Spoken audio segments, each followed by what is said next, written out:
जैसे हमें कोई बात बताई गई है, एवरी एक्शन इज रिएक्शन।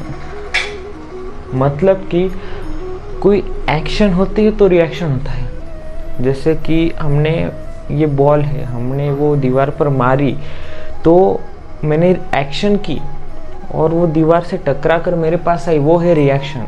अब लॉ तो सबको पता है, लॉ ऑफ अट्रैक्शन का, और एवरी एक्शन इज रिएक्शन, ये भी हमें पता है। परंतु यदि ये बॉल स्थूल है और दीवार भी स्थूल है तो मैं जब मारूंगा तो रिएक्शन जो आएगी वो भी स्थूल की भांति आएगी।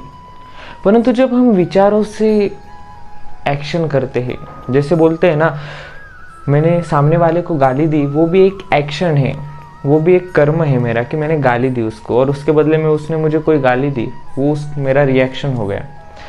यही बात है हमारे जीवन में। जैसे हम विचारों से एक्शन करते हैं, कर्म करते हैं, हम शरीर से तो कर्म करते हैं, परंतु महत्वपूर्ण है जो हम करते हैं कर्म हमारे मन से।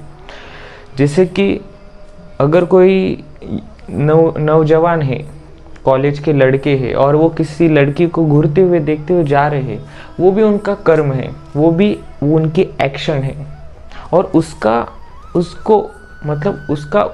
जो उनको फल मिलेगा वो रिएक्शन। जैसे मैं एक अच्छा विचार करूँ या गलत विचार करूँ, किसी के बारे में करूँ, कोई भी व्यक्ति हो सामने और उसको मैं गाली दूँ या उसको मन में से कुछ बुरा बोलूँ, वो मेरा एक्शन है, और उसके बदले में जो मुझे मिलेगा वो मेरा होगा रिएक्शन। जैसे हम मन में किसी के प्रति बहुत घृणा रखते हैं और अचानक से वो व्यक्ति हमें कुछ 2-3 दिन बाद हमें अचानक से हमसे झगड़ा करने लगता है, कुछ तो हो जाता है, क्योंकि हमने उसके बारे में जो विचार किए थे उस एक्शन को हमें कभी ना कभी रिएक्शन होना ही था। मन में जो भड़ास है वो जब तक निकालेंगे नहीं तब तक वो भड़ास अंदर ही रहेगी। जैसे विचार चक्र ही ऐसे होते, वो दिखते नहीं। जैसे बॉल स्थूल है और दीवार भी स्थूल है, पर विचार तो निराकार है, वो दिखते नहीं। वो इस यूनिवर्स में जाते हैं, उसमें विलीन हो जाते हैं और उसमें से हमें रिएक्शन आते हैं। मतलब मतलब ऊपर नीचे ऐसा कोई नहीं, परंतु हम जो विचार करते हैं वो कितना करते हैं और कितना बार करते हैं, उतनी स्पीड से हमें वो रिएक्शन आते हैं। इसलिए कहा गया है ना, विचार चक्र इतना पावरफुल है। आदमी की संगत आदमी का जीवन, आदमी का चरित्र बनाती है। अच्छी संगत क्यों कहते हैं? अच्छे लोगों के साथ रहना चाहिए, क्योंकि अच्छे लोगों के साथ अच्छे विचार आने लगते हैं, बुरे लोगों के साथ बुरे। ये नियम तो सबको पता है, आचरण क्यों नहीं कर पाते? क्योंकि आपका सानिध्य किस में है ज़्यादा। जैसे आप मोबाइल देखते हो, 10 अच्छी रील आने के बाद एक बुरी रील पर आप रुक जाते हो, मतलब ये आपका चरित्र है, ये आपका स्वभाव है। जैसे एक व्यक्ति ने कहा है, आप अकेले में जो करते हो वही आपका भविष्य होता है। तो आप ही सोचो, आप अकेले में क्या करते हो, आप क्या विचार करते हो, आप क्या आचरण करते हो। जैसे ये नियम है, एवरी एक्शन इज रिएक्शन, वो आप खुद पर ही लागू करो, दूसरों पे लागू करने का ही नहीं हमें। जैसे गौतम बुद्ध कहते हैं ना, भगवान गौतम बुद्ध क्या कहते हैं कि देखो, उनको किसी ने गाली दी थी, एक व्यक्ति ने गाँव के, उनका शिष्य बहुत नाराज़ हो गया था, उसको बहुत गुस्सा आ गया था। उसने अपने भगवान से पूछा कि भगवान, उसने आपको गाली दी। भगवान बोले, गौतम बुद्ध, मुझे उसने गाली दी, मैं तो वहाँ ही भूल गया, मुझे तो याद भी नहीं।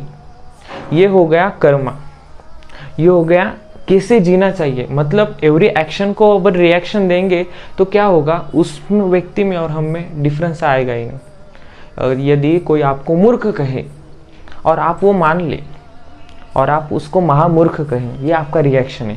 आप अगर एक्शन को रिएक्शन देने लगोगे तो आपकी वैल्यू भी 0 हो जाएगी, सामने वाले व्यक्ति की तरह।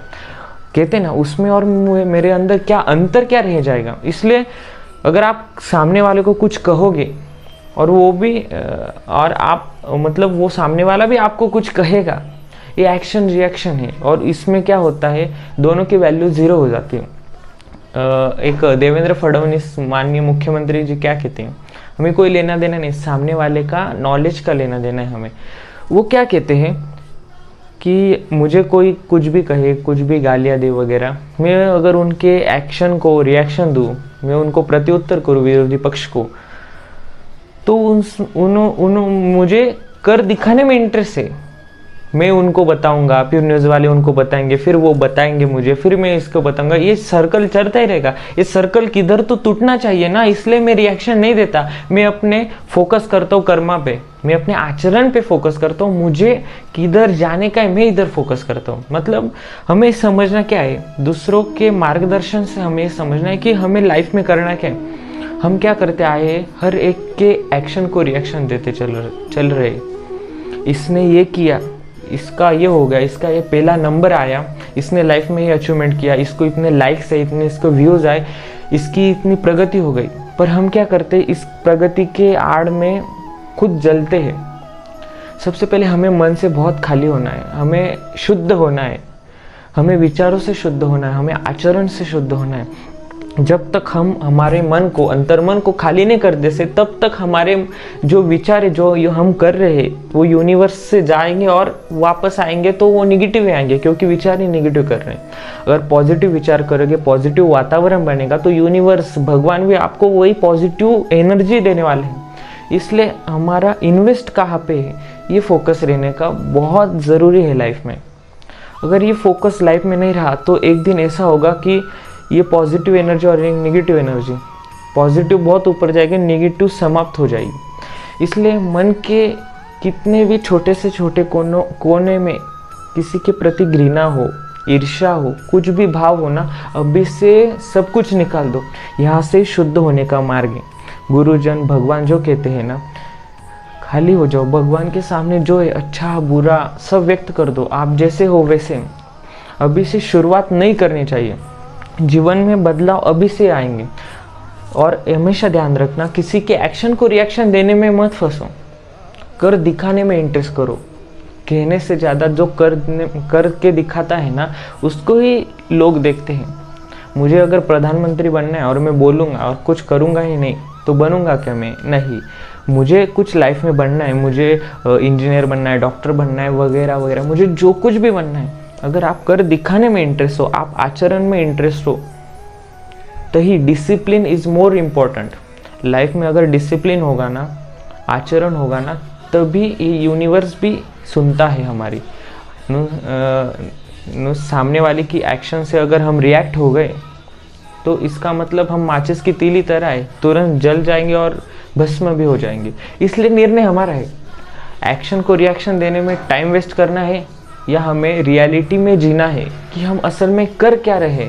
अभी से खुद पर फोकस करो, खुद को डेवलपमेंट करो, क्योंकि you are architect your life. आप ही अपने जीवन के शिल्पकार हो। धन्यवाद।